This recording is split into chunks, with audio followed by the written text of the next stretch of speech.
1996, the New England Patriots earned a trip to the NFL's biggest game, the Super Bowl. And with the eyes of the world upon them, the Patriots came out fighting for every yard. Hey, we've been getting mad for 2 weeks. Here's our chance to do something about it. Get it up. 1, 2, 3.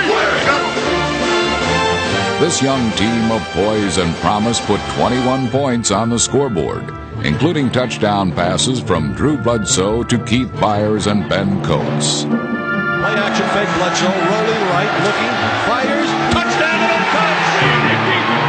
The defense made its mark as well. The Patriots extended themselves to the limit, but despite a gallant effort, New England came up short in this one last battle.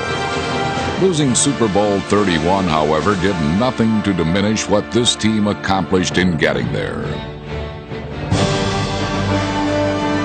1996 was no ordinary season, but one of spectacular plays, unforgettable victories, and glory achieved with nothing but guts and grit. The most prolific offense in the AFC was balanced by a relentless defensive attack.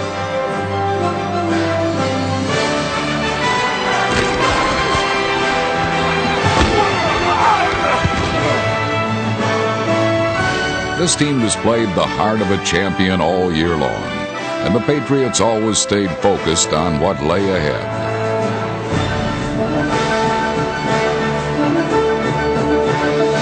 From the last man on the bench to the man at the top of the organization, the Patriots proved unwilling to stop even 1 yard short. Fires right, caught by Jefferson, down to the 5 and out and in. Touchdown, Schultz fires. Coates has it at the 1 yard line, trying to drive it down, and he is in the end. This team realized a dream that New England fans have had for 37 years. And the 1996 Patriots will forever be remembered for bringing a championship home.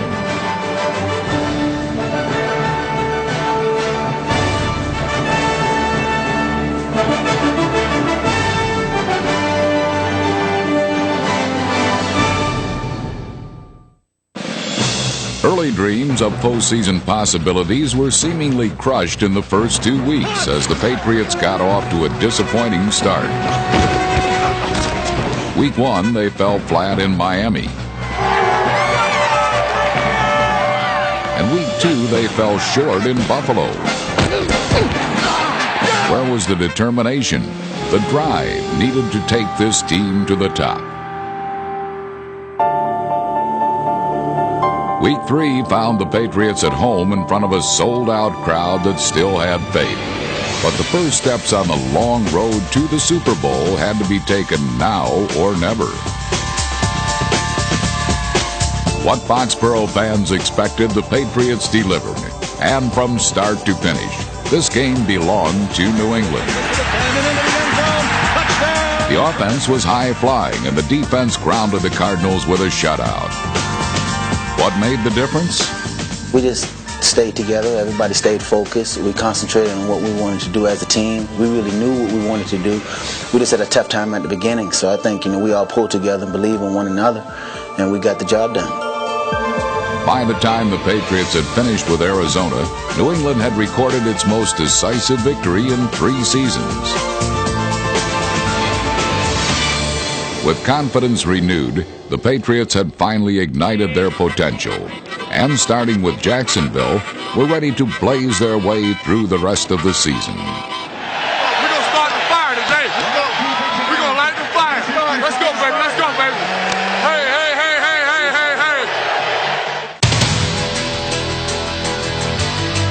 The Patriots were on fire in the first half and jumped out to a 22-0 lead. The 4-yard line, back to throw is Bledsoe. He looks, he fires, touchdown to Ben Coates. First and goal, it's Curtis coming to the left side on the draw, turning it wide, and turning it in. Touchdown, Curtis Martin. After Curtis Martin's 4-yard jaunt to the end zone, the Jaguars cooled New England off by scoring on 3 long touchdowns and tied the game. But a fourth long play would fall just inches short and send this thriller into overtime. And he caught it. No, caught at the goal line by Jacksonville. 1 yard. Time has run out. It was time for kicker Adam Vinatieri to ice the game. Let's go to the locker room. Let's go to the locker room. Let's go to the locker 40-yard room. field goal attempt by Vinatieri. The angle to the left. 2 for the hole. The ball down. The kick up.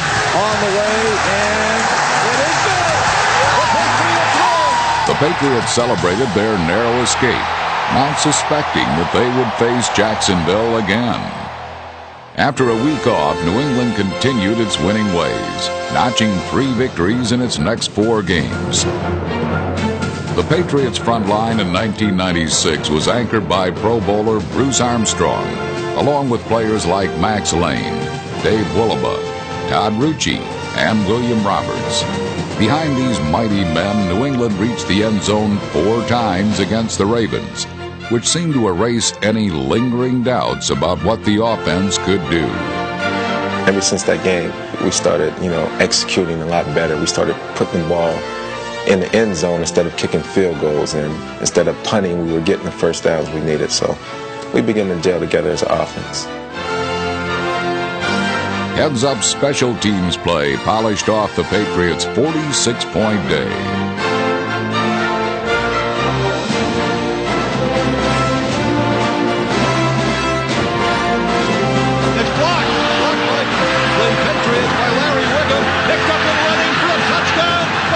After a frustrating loss to Washington, New England had little trouble in Indianapolis, as Curtis Martin contributed 2 scores in the 27-9 victory. 1 week later, in a rematch with Buffalo, the Patriots overcame a fourth-quarter deficit with 2 big plays. Kelly is back to throw. Here's the rush. He's hit it. He gets the ball away. It's intercepted by McGinnis at the 40, 35. He's going to go all the way. Willie McGinnis. Patriots will win it. Willie McGinnis' first career touchdown moved New England into a 3-way tie for first in the AFC East. But 2 key division matchups lay ahead that would test this team's stamina.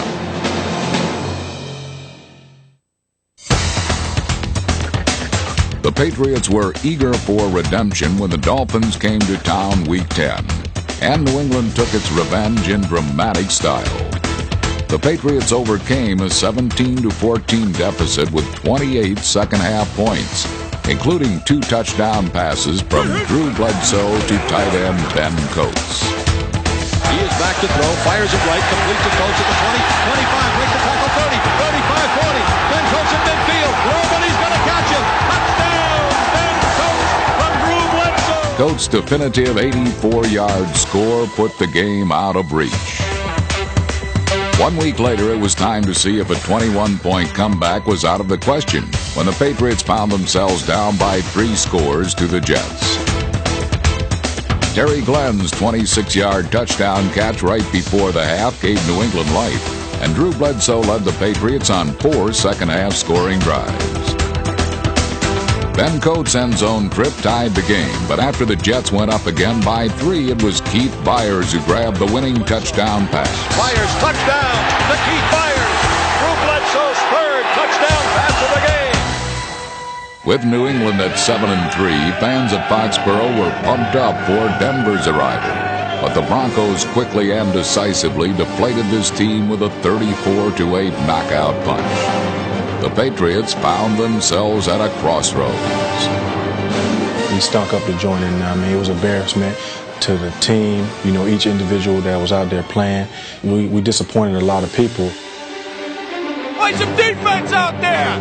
Send the cheerleaders out to play for you. We didn't play well at all as a whole team, and I think that was really one of the changing points. After the game, everybody had to look themselves in the mirror, everyone, and say, man, if we really want to, try to win this thing, we got to play better defensively.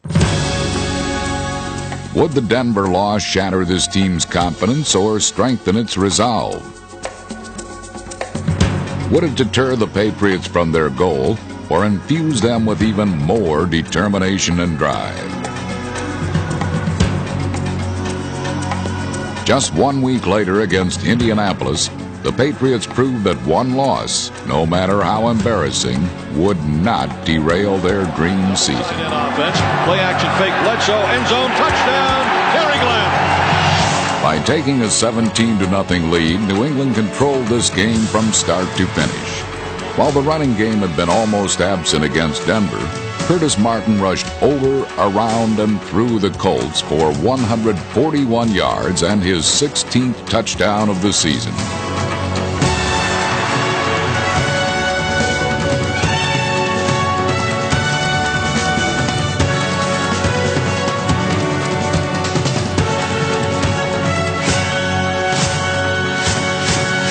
The Patriots were back on track and marched into San Diego, where they would stage one of their greatest performances of the season. Bledsoe to throw, looking, still looking, got time, now throws in the end zone, touchdown, Patriots! Offensively, New England played nearly flawless football, as Drew Bledsoe threw 4 touchdown passes and not a single interception. Fires right, caught by Jefferson, down to the 5 and out and in! Touchdown, Sean Jefferson! Defensively, the Patriots were just as impressive. They kept the Chargers scoreless in the final 3 quarters and forced 6 San Diego turnovers. Willie McGinnis turned 1 into a touchdown. Looking up the field now, being chased, gonna be hit, ball is fumbled, ball is in the end zone, ball is fallen on, touchdown, Patriots! The special teams even added their own game highlight when Larry Wiggum, number 25, forced another San Diego miscue. Being chased down the left side and is hit, fumble on the play, picked up by the Patriots, down the right sideline, roaring in for a touchdown. Corwin Brown's 42-yard fumble return capped off a 45-point day that Patriot fans from coast to coast could celebrate. In Week 15's rematch with the Jets, the defense was ready to rumble yet again and crush New York, recording 2 turnovers and 4 sacks. As the Patriots cruised to victory, Curtis Martin eclipsed the 1,000-yard mark and sailed into the end zone for a 19-yard score. Martin coming to the right, to the 15, turning outside, going to go all the way, touchdown, Curtis Martin. The defense put this game out of reach, however, when Ty Law, number 24, intercepted a pass and navigated home from 38 yards out for his first career touchdown. New England was 10-4 and playoff bound with a chance to win the division. But with 2 big games left on the road against Dallas and the Giants, the Patriots couldn't celebrate just yet. In 1996, the success of New England's offense began in the trenches, where Bruce Armstrong, number 78, earned his 5th Pro Bowl trip as offensive tackle. Despite his enormous contribution, Armstrong considers the Patriots' success a team effort.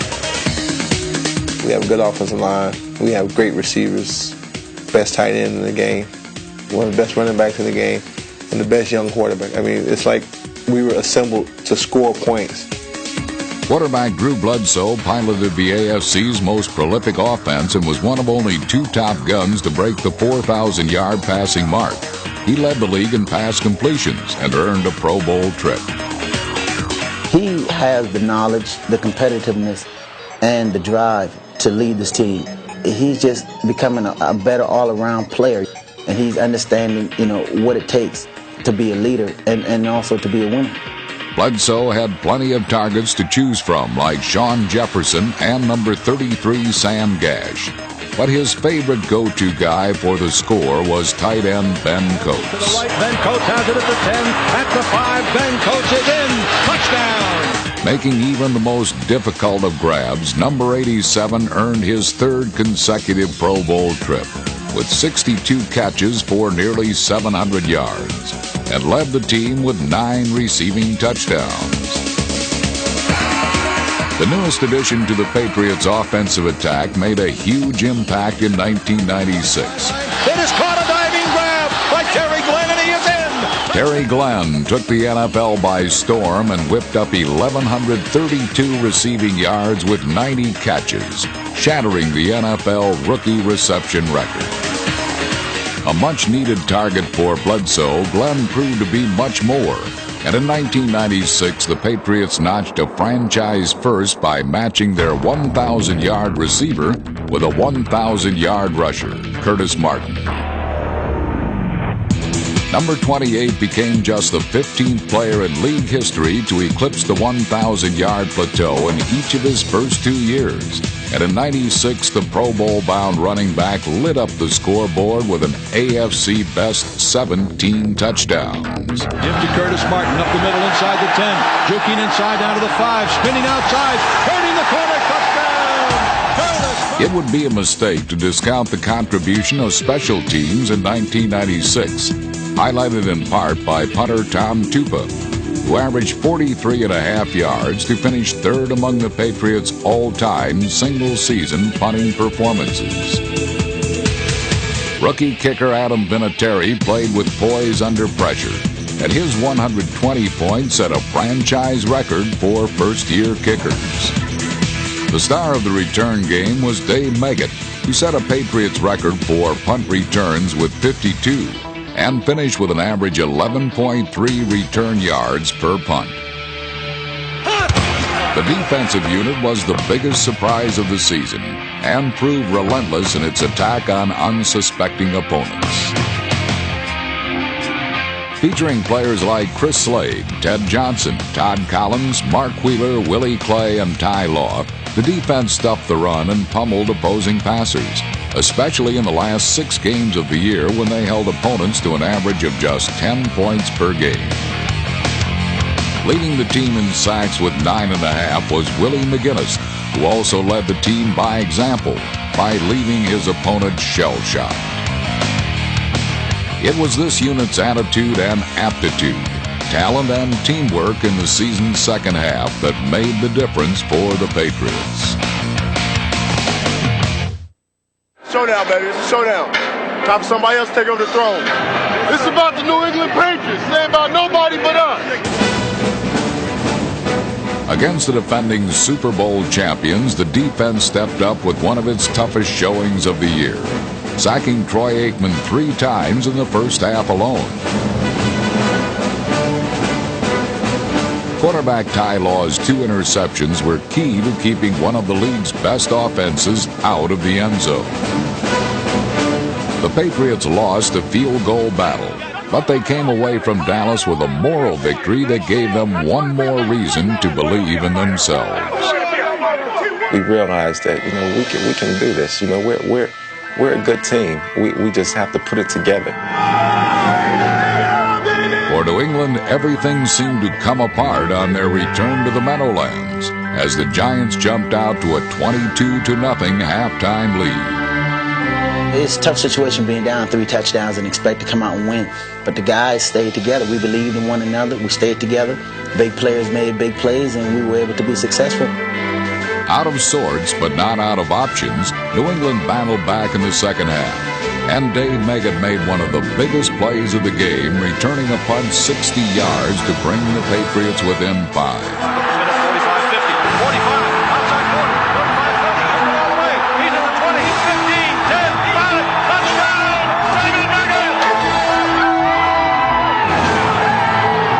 In the closing moments, Drew Bledsoe dissected the Giants and led one of the most impressive drives of his career.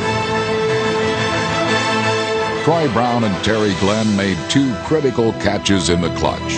And with New England's last chance, Bledsoe and Ben Coates delivered the knockout punch. Fires. Coates has it at the 1-yard line. Trying to drive it down, and he is in the end zone. The comeback was complete, and the AFC East champions had earned a playoff bye. The win, making key plays when we had to, showed us that we had something special here. I think that was kind of a defining moment for us. Actually, the fare was closer to pea soup as a blanket of fog shrouded Foxborough and its first playoff game in 18 years.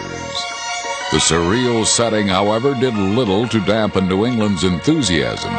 The poor visibility even gave one player a feeling of invincibility. My pastor's wife, she said, let's just pray that God would blind them so they can't see you. So I went out there and I seen this fog, and I'm like, wow, and it just like made me more enthused. It was just like, they're really not going to see me when I'm running today. The Steelers certainly seemed sightless as New England shrugged off the conditions with a spectral spiral. Down, going long and deep, down the right sideline, caught. Terry Glenn inside the 10 to the 5 to the 2. First and goal. Terry Glenn's 53-yard catch set up a 2-yard Curtis Martin score. And then on the Patriots' next possession, Keith Byers made a ghostly gallop to the end zone from 34 yards out.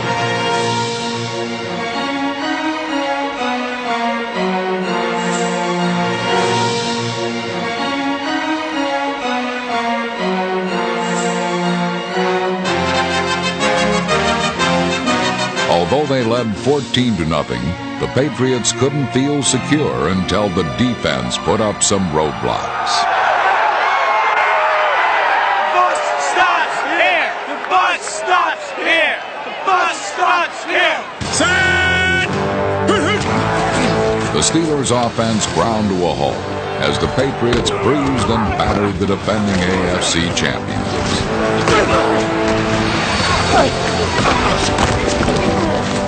New England was proving to be a real unfriendly place to play in the postseason.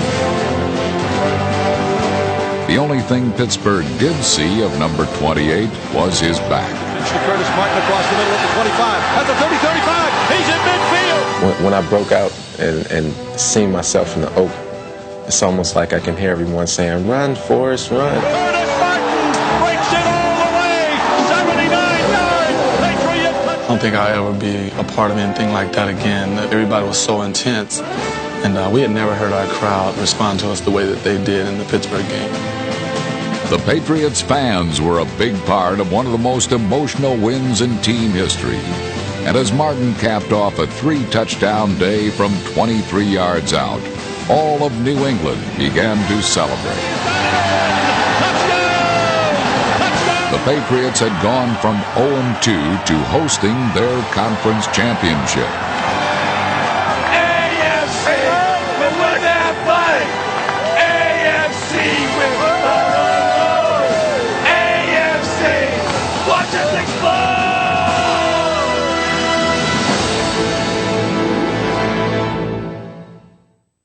Good afternoon and welcome to the biggest football game ever played in New England. For the first time ever, the New England Patriots hosting the American Football Conference Championship game against the wild-card Jacksonville Jaguars. It's cold, it's windy, it's clear. It's a great day for football here in Foxborough.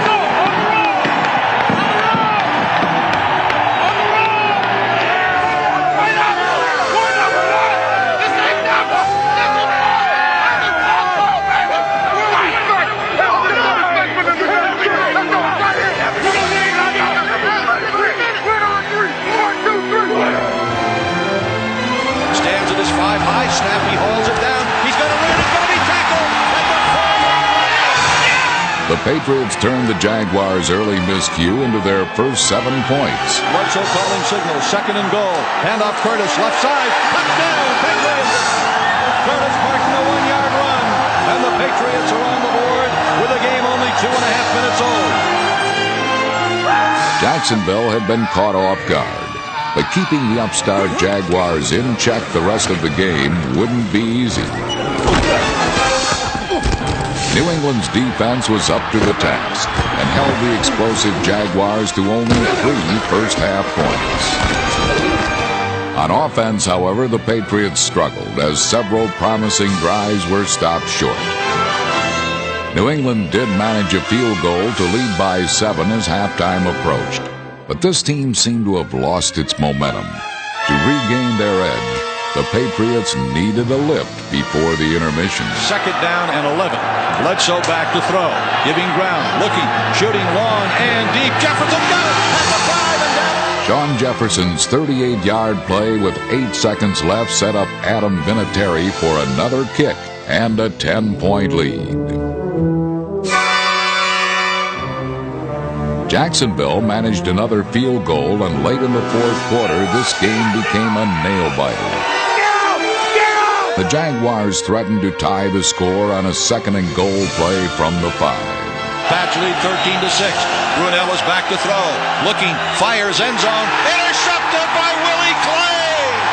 Intercepted. Willie Clay ended one Jacksonville drive, but with plenty of time still left on the clock, the Jaguars took possession yet again. The defense was called upon once more to save the day. Brunell on a draw to James Stewart, coming up the middle at the 40, 45. In and down, fumble. Patriots have it. It's picked up by Otis Smith. 30, 25. He's going to go all the way. Touchdown, touchdown, touchdown. Otis Smith, a 47-yard fumble return. Making the big play when it matters most is the sign of a true champion. On Jacksonville's first play of the drive, linebacker Chris Slade, number 53, knocked the ball loose, and cornerback Otis Smith grabbed the fumble, running 47 yards to fulfill the Patriots' destiny. Patriots defense, best defense in the NFL. Best defense in the NFL. One more defensive play, and the celebration was in full swing. Batted in the air. Intercepted by Teddy Bruschi. It's over. The Patriots are the American Football Conference champions. The Patriots are going to the Super Bowl in New Orleans. I'd like to present to Bob Kraft and his family the Lamar Hunt Trophy, emblematic of supremacy in the AFC. Our congratulations to you and the entire organization.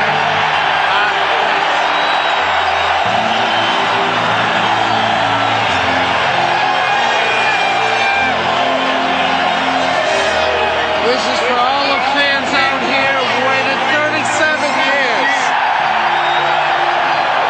Thank you, thank you, thank you. As the players thanked the fans for their support, New England's 12th man returned the gesture with the same energy and affection they had given all year long.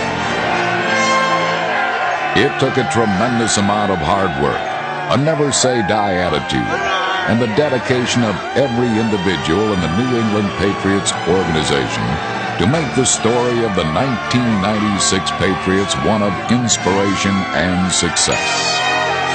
The Patriots earned their conference's highest honor because they were united in one goal, bringing the championship home. New Edge Pro Gel presents the New England Patriots' ultimate performance of 1996. In Week 14, the New England Patriots lit up the scoreboard for 45 points against the San Diego Chargers. New England's defense forced 5 Charger turnovers, including a fumble recovery in the end zone by Willie McGinnis for a touchdown. Rookie Terry Glenn's touchdown catch was one of 4 touchdown passes thrown by Patriots quarterback Drew Bledsoe. New England routed the Chargers 45-7 and would go on to represent the AFC in the Super Bowl.